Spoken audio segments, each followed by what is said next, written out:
अनसुने किस्से के इन पलटते हुए पन्नों में हम आज बात करने वाले हैं ऐसे शख्स की जिनकी जिंदगी की कहानी किसी फिल्म से कम नहीं है। माना जाता है कि ये अपने दोस्त की पार्टी में गए हुए थे। वहाँ ये अपने दोस्तों के साथ हंसी मजाक कर रहे थे। इसी दौरान फिल्म निर्देशक दलसुख पंचोली की नजर इन पर पड़ी और पंचोली जी ने इन्हें अगले दिन अपने ऑफिस में आकर मिलने के लिए कहा। वे शख्स अगले ही दिन डायरेक्टर जी से मिलने उनके ऑफिस गए। दोनों की मुलाकात हुई तो कुछ देर बातचीत के बाद डायरेक्टर ने शख्स को अपनी फिल्म दासी की कहानी सुनाई। शख्स ने डायरेक्टर को बताया कि फिल्म की कहानी अच्छी है पर आपसे मिलकर मुझे बहुत अच्छा लगा। उम्मीद है आपसे फिर मुलाकात होगी। यह कहकर वो शख्स उनके ऑफिस से बाहर जाने लगे।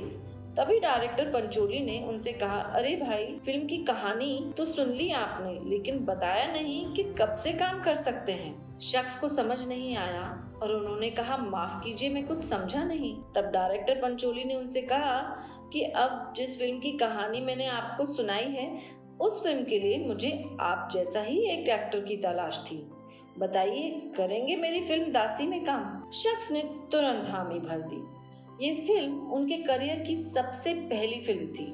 इसके बाद तो उन्होंने बुढ़ा मिल गया, रंग बिरंगी, पड़ोसन जैसी कई हिट फिल्मों में एक्टिंग से दर्शकों का दिल जीत लिया। बीते दौर में हिंदी सिनेमा की फिल्मों में लीड एक्टर के अलावा सहायक और साइड रोल निभाने वाले कलाकारों को भी खूब लोकप्रियता हासिल हुई है। हिंदी सिनेमा में कई सालों तक साइड और सहायक भूमिका निभाकर ही दिवंगत अभिनेता ओम प्रकाश लोकप्रिय हुए थे। जी हाँ, आज हम बात कर रहे हैं लेजेंडरी एक्टर ओम प्रकाश की। इनका जन्म 19 दिसंबर 1919 को जम्मू में हुआ। शुरू से ही फिल्मी दुनिया की ओर उनका रुझान रहा। महज 12 साल की उम्र में उन्होंने संगीत की शिक्षा लेनी शुरू कर दी। करीब 5 दशक तक ओम प्रकाश ने बड़े पर्दे पर अपनी अदाकारी का जादू बिखेरा। वे अपनी कमाल की कॉमिक टाइमिंग के लिए पहचाने जाते थे। जैसे कि हमने पहले आपको बताया कि एक्टर की पहली फिल्म दासी थी।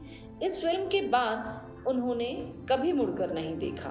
ओम प्रकाश ने अपने करियर में Azaad, miss Mary, Howrah bridge, 10 lakh, Pyar Kiye जा, खानदान, साधु और शैतान, गोपी, दिल दौलत दुनिया जैसी कई हिट फिल्मों में काम किया।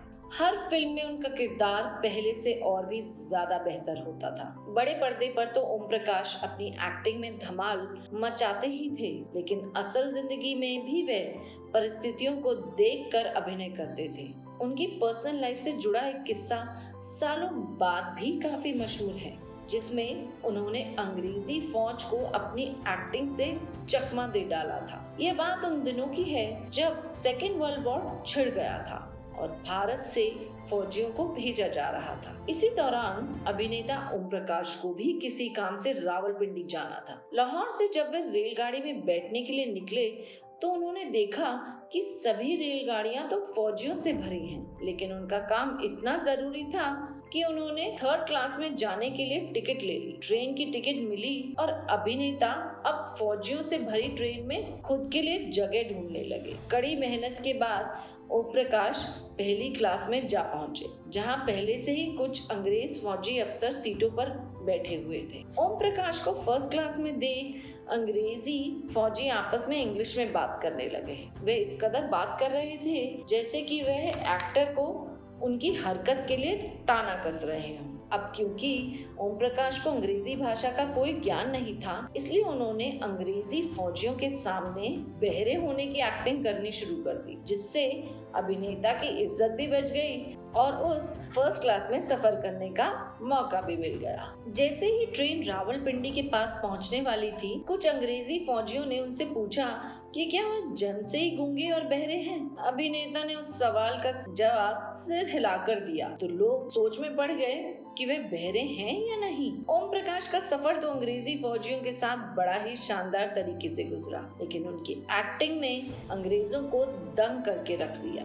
तो ये कहना बिल्कुल गलत नहीं होगा कि वह असल जिंदगी में भी खुद को एक्टिंग से मुश्किल समय में बचाते थे और यही वजह रही कि उन्होंने सालों तक बड़े पर्दे पर राज किया। माना जाता है कि ओम प्रकाश की लव स्टोरी भी किसी फिल्मी कहानी से कम नहीं थी। ओम प्रकाश को एक सिख लड़की से प्यार हो गया था। लेकिन लड़की के घर वाले उनके खिलाफ थे क्योंकि वे हिंदू थे। जब ओम प्रकाश की माताजी को उनके प्यार के बारे में पता चला तो वे खुद लड़की के घर गईं, लेकिन तब भी लड़की के घर वालों ने ओम प्रकाश को अपना दामाद बनाने से इनकार कर। ओम प्रकाश को जब इस बात का पता चला तो वह उदास होकर पान की दुकान पर चले गए। तभी वहाँ एक विधवा महिला आई और अपनी बड़ी बेटी से शादी करने के लिए ओम प्रकाश से मिन्नत करने लगी। ओम प्रकाश की आत्मकथा के मुताबिक महिला ने कहा कि वो विधवा हैं और उनकी 4 बेटियां हैं, जिनमें सबसे बड़ी बेटी 16 साल की है। जब ओम प्रकाश ने इस बारे में अपनी माँ को बताया तो उनकी माँ मान गई। अगले दिन वो औरत ओम प्रकाश जी के घर आई और अपना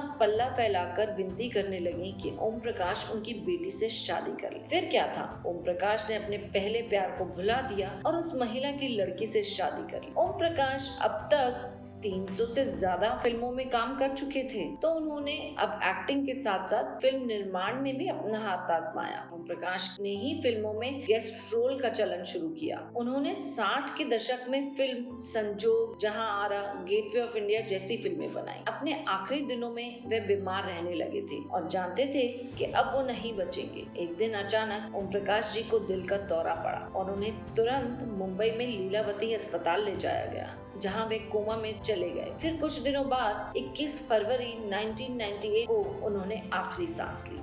आज भले ही ओम प्रकाश जी हमारे बीच नहीं हैं, लेकिन दर्शक जब भी इनकी फिल्में देखते हैं, एक्टर की कॉमेडी और एक्टिंग दर्शकों के चेहरे पर मुस्कान बिखेर देती। ऐसे ही और किस्सों को सुनने के लिए अभी सब्सक्राइब कीजिए हमारा चैनल अनसुने किस्से।